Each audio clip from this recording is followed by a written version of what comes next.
ગુજરાતની સહકારી રાજનીતિ, જ્યાં દૂધસાગર ડેરીનું નામ આવે અને વિવાદોનું દૂધ ન ઉભરાય એવું બને જ નહીં. કહેવત છે ને કે ઘરના ભૂવા અને ઘરના ડાકલા. મહેસાણાની દૂધસાગર ડેરીમાં આ કહેવત ફરી એકવાર સાચી પડી. વિપુલ ચૌધરીને ચૂંટણી લડવાની પરવાનગી ન મળી અને અશોક ચૌધરીએ રાજકીય સોગટા એવી રીતે ગોઠવ્યા કે ચૂંટણી જ ન થઈ. ડેરીના 15 સભ્યો બિનહરીફ. હવે અશોક ચૌધરી ફરી ચેરમેન બનશે અને તેમનો દબદબો ફરી છવાશે. પણ સત્તાની આ સાંઠગાંઠમાં વિવાદો થયા વિના રહ્યા જ નથી. જુઓ, પહેલો વિવાદ.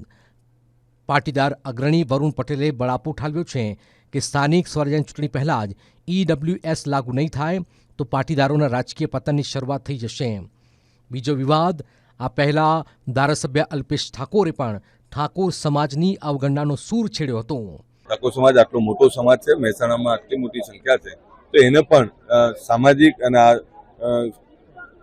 સહકારી ક્ષેત્રમાં એને પણ એટલું સારું પ્રતિનિધિત્વ મળવું જોઈએ. પણ આ બધામાં સૌથી મોટી વાત તો હવે આવી રહી છે.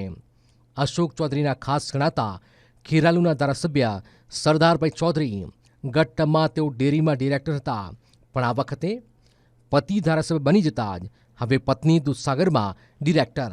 સરદારભાઈ પોતે તો ડિરેક્ટર નથી બન્યા, પણ તેમની પત્નીને બિનહરીફ ડિરેક્ટર બનાવી દીધા છે.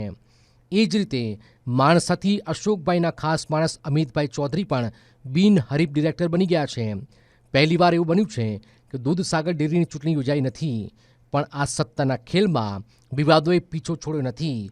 સત્તાના ખેલમાં સમાજની અવગણના થાય છે કે પછી પરિવારવાદનું બીજ રોપાય છે. આ સવાલ તો અધર જ રહ્યો.